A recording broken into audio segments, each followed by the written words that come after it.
sa lahat ay tunay na isang pangyayari at kababalagang naganap ng panahon yaon.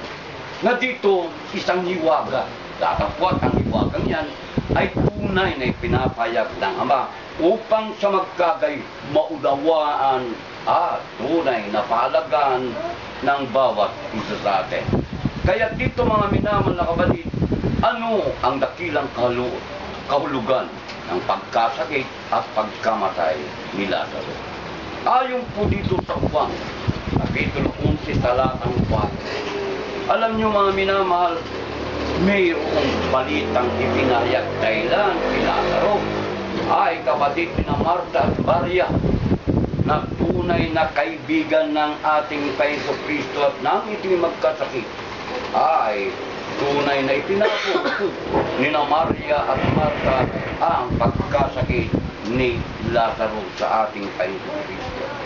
Kaya dito nang marinig, merong kagad itinakda ang ating Panginoong Kristo na ang sakit na ito hindi sa ikamamatay. Ito ang takda kapatid. Alam na nagkakasakit at tunay na bagay kung bakit ang ating Panginoong Kristo ay hindi kaagad pumunta upang gawin ang tunay na ipinapuutos ng Amang Diyos at lalo na sa kanyang ipinapuutos na pag may sakit ang isang kapatid ay tatawagin ang mga matatanda sa iglesia, ipanalangin at ilan ang langis. Dapat ang ating Panginoong Kristo ay naghintay pa o tunay na nanatili sa kanyang kinalalagyan ng 2 araw. At dito kapatid, kung hindi ang sakit ni Lazaro ay kamamatay, ano ang gusto ipahayag ng ating Panginoon Kristo na isang napakalaking kahulugan o dakilang kahulugan itong pagkakasakit na ito? Ito'y kalwalhatian ng Diyos. At sa pagkasakit at pagkamatay na yan, mga minamahal na kapatid, ang ating Panginoong Kristo din ay tunay na maluluwalhati sa pangyayaring yan. Kaya dito kapatid, tunay yung takda na kung saan sa pagkasakit at pagkamatay ni Lazaro na kaibigan ng ating Panginoong Kristo ay kalwalhatian ng Diyos at sa pangyayaring yan, magiging kalwalhatian din ng ating Panginoong Kristo. Isa atin, ano yung kalwalhatian na yun ng Diyos? Kung magkasakit mamatay magtayo, ano ang napakalagang ipagkakaloob ng dakilang hulugan nitong bagay na ito na hindi lang kay Lazaro kundi sa lahat? Dahilan alam naman natin na tayong lahat ay mamamatay minsan. Ayon sa sulat na Apostol Pablo sa unang mga taga-Tesalonica, Kapitulo 4, talatang 13, ganito po ang hiwaga o dakilang kahulugan. Ngunit hindi namin ibig na kayo'y di makalam, mga kapatid, tungkol sa nangatutulog, upang kayo huwag mga lumbay na gaya ng iba na walang pag-asa. Yung pala kapatid, ang dakilang kahulugan ay yung tayo magkaroon ng pag-asa patungkol sa nangatutulog o na isang salita nangamatay. Dahilan kung ating lang titignan ang mga tanda, kakakakitaan mo pag may lamay o may patay. Yung mga naulila ng mga yung namatay ay kakakakita mo ng kalumbayan. Hindi kagaya sa atin na malwalhati natin, tinatanggap ito dahilan tunay na pagtulog, tunay na pamamahinga. O ibig sabihin, kamatayan man ay naroon ang pag-asa noong namatay kung saan siya'y naglingkod ng siya'y buhay patungkol sa ating Panginoon at ang pagkatulog o pagkamatay ay pamamahinga. Ngayon kapatid, ano ang hindi naunawaan ng mga tao sa sinabi ng ating Panginoon si Lazaro na tutulog? Tignan nyo kapatid, ito na po yung hindi napag-uunawa nila. Hindi nga po nila naabot ang kahiwagaan at kaunawaan patungkol sa sinabi ng ating Panginoong Kristo na si Lazaro na kanyang kaibigan ay natutulog kahit pa ang kanyang mga lagad.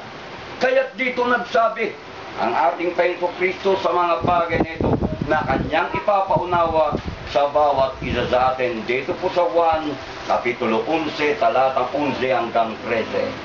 Ang mga bagay nga na ito'y sinasita niya at pagkatapos ito'y sinabi niya sa kanila, si Lazaro na ating kaibigan ay natutulog. Ngunit ako'y paruron upang gisingin ko siya sa pagkakatulog. Sinabi nga ng mga lagad sa kanya, Panginoon, kung siya'y natutulog, ay siya'y gagaling. Sinalita nga ni Jesus ang tungkol sa kanyang pagkamatay. Datapwat, sinapanta nila na ang sinasalita ay ang karaniwang pagtulog. Kaya't kita mo kapatid, maski ang alagad na nagsabi ang ating Panginoon Kristo na siya'y paroroon upang gisingin si Lazaro sa kanyang pagkatulog. Datapwat, sinapanta ng kanyang mga lagad na pangkaraniwang tulog lang. Datapwat, sinasabi na ng ating Panginoon Kristo na si Lazaro nga'y namatay. Kaya dito kita mo kapatid, kahit pa ang mga alagad ng ating Panginoon Kristo hindi napag-unawa ang bagay na ito. Kaya dito pumaroon ang ating Panginoon Kristo.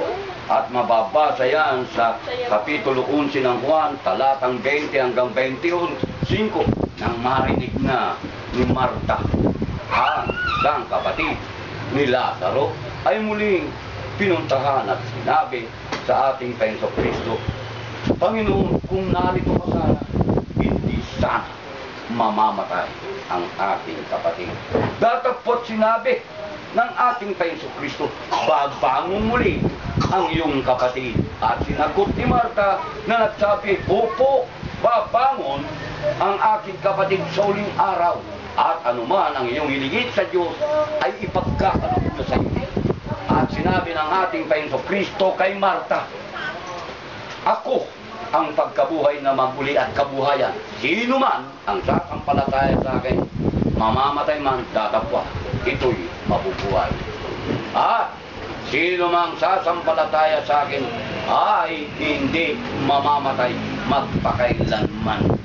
Sinasampalatayanan mo ba ito?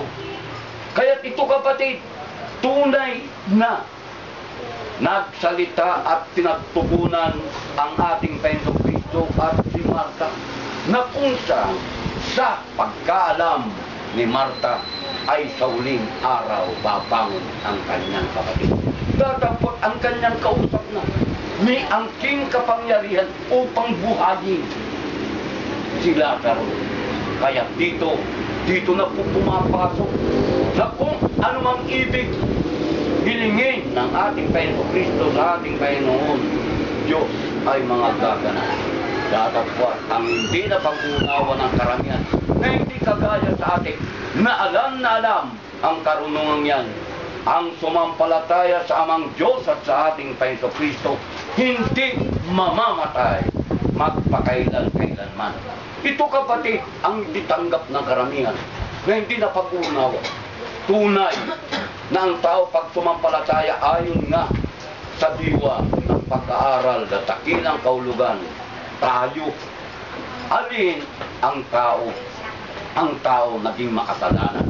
Datapwat sa ating Panginoon Kristo na tumubos sa ating kasalanan, lalong-lalo na sa tunay na sumampalataya sa Kanya, di na mamamatay magpakailanman.